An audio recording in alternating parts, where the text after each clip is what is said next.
moment guys. TK man time, my favorite part. Tignan nyo. Ayun. Oh. Looks yummy.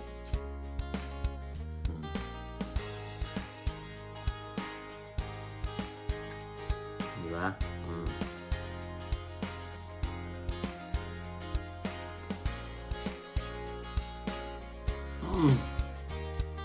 Nakalimutan ko pangalan ko. Sarap guys. Grabe.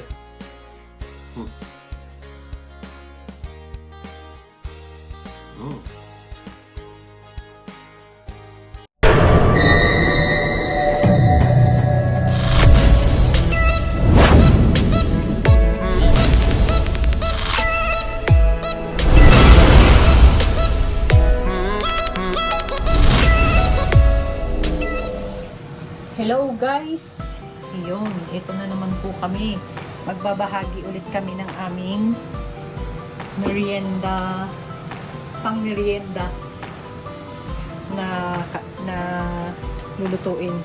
Ano ba lulutuin natin ngayon?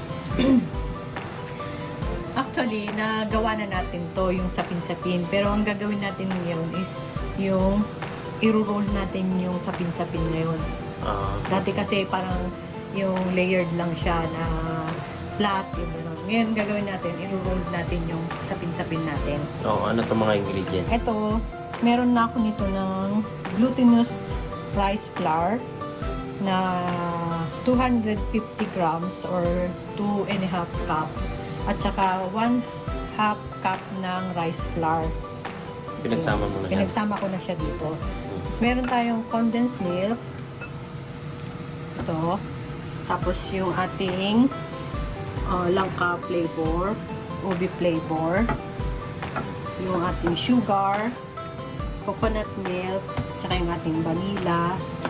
Tapos ito yung fresh milk o kaya yung evaporated milk. At saka maglalagay din tayo ng pinch ng salt. Tapos ito naman yung ating molder. Oo. Yun. Nilagyan ko siya ng plastic wrap para yung pag-roll natin mamaya is mas madali. Pinahiran ko na rin siya ng coconut oil. Okay, let's proceed. Procedure nga. So, ilalagay na natin yung ating sugar. 1/2 cup lang ng ating sugar lalagay. Tapos, halo-haloin lang natin. Tapos yung itong ating salt, konti lang. Mabalance lang yung tamis ng ating sapin-sapin. Mga 1/4 tablespoon. Halo.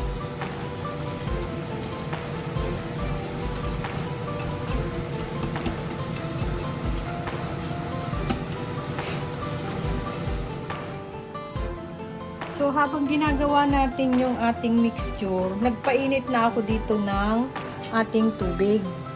Kasi pagkatapos natin siyang mahalo, itong ating mixture is i-steam natin siya. Para habang naghahalo tayo, umiinit na rin yung tubig ng ating steamer. Tapos yung ating evaporated milk or kaya fresh milk is 1 cup. Yan.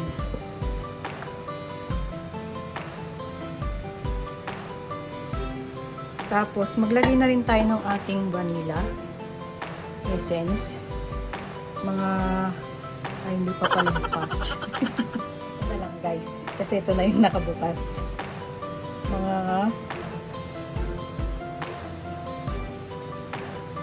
1/2 teaspoon. Yun. Okay na yun. Tansyahan na lang po. Haluin na natin siya hanggang maging smooth yung ating butter.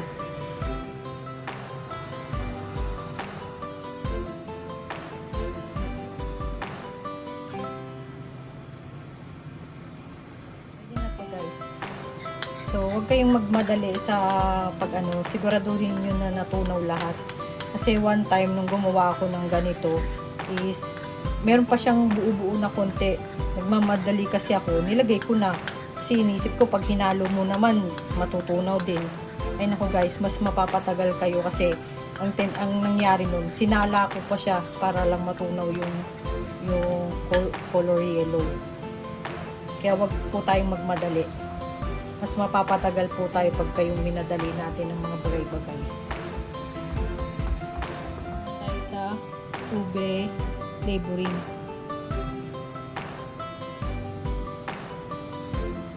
Mas madali yan. Oo, kasi liquid siya, kaya madali lang natin siya maihakalo.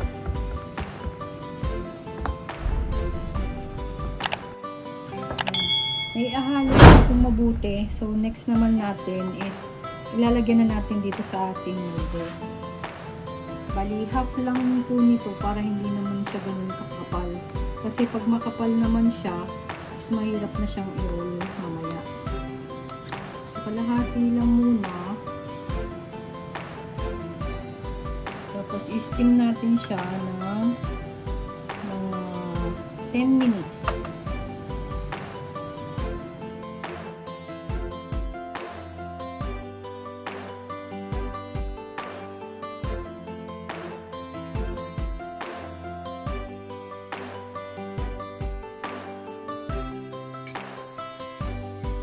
Ito guys, meron akong ginawa dito na ito yung latik.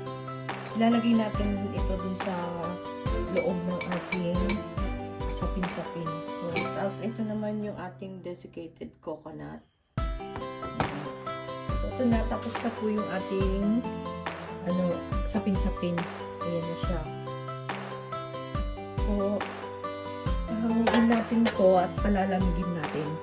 Ito guys, naglagay ako ng plastic wrap para dito natin tataob tong ating sapin-sapin. Tanggalin na natin yan. Ganda na kulay. Tapos dito, lalagyan natin siya ng ating latik. Latik. Wow, sarap Parang yung sapin-sapin lang din na. Pero ito, i-roll natin siya.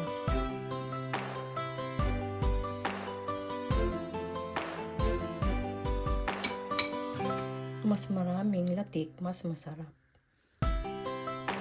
Latik, nahitik, nahitik.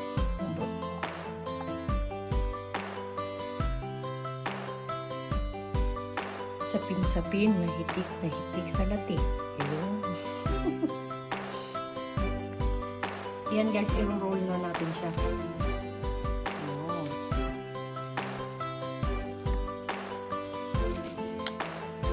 Kaya mas maganda kung lalagay natin dito sa ganito para mas madali natin siyang ibilog.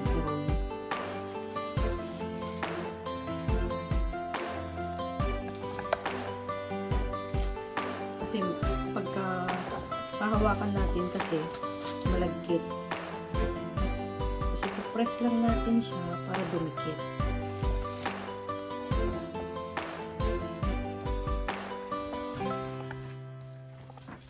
Yan guys, oh.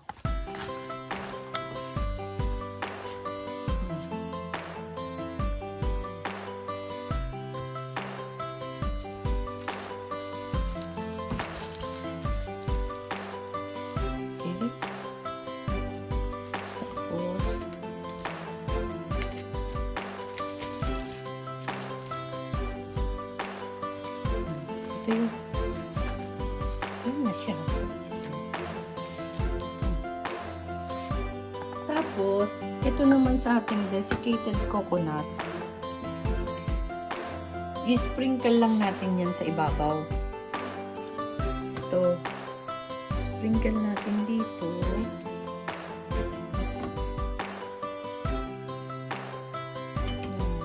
Sa ilalim. Tapos i-roll mo ulit para dumikit yung ating desiccated coconut.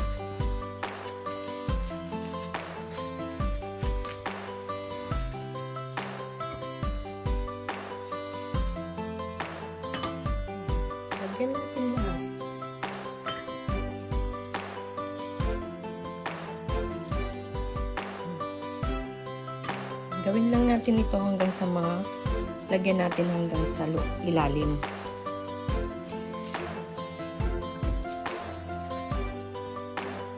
Ito na guys yung ating cutter. Bali ito, nilagyan ko ng plastic wrap para hindi siya dumikit dun sa ating sapin-sapin. Tapos nilagyan ko ng coconut oil. Tapos hatiin lang natin. Ayan, o.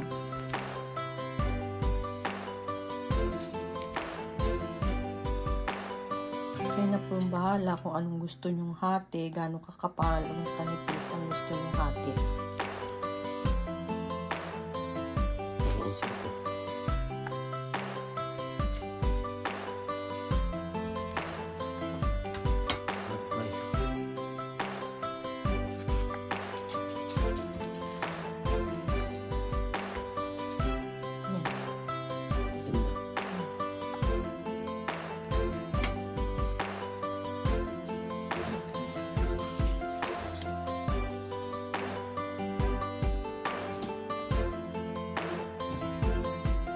Moment guys, tikiman tayo, my favorite part.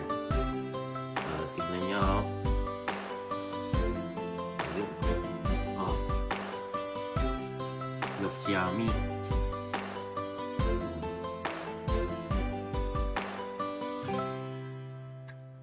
Di ba?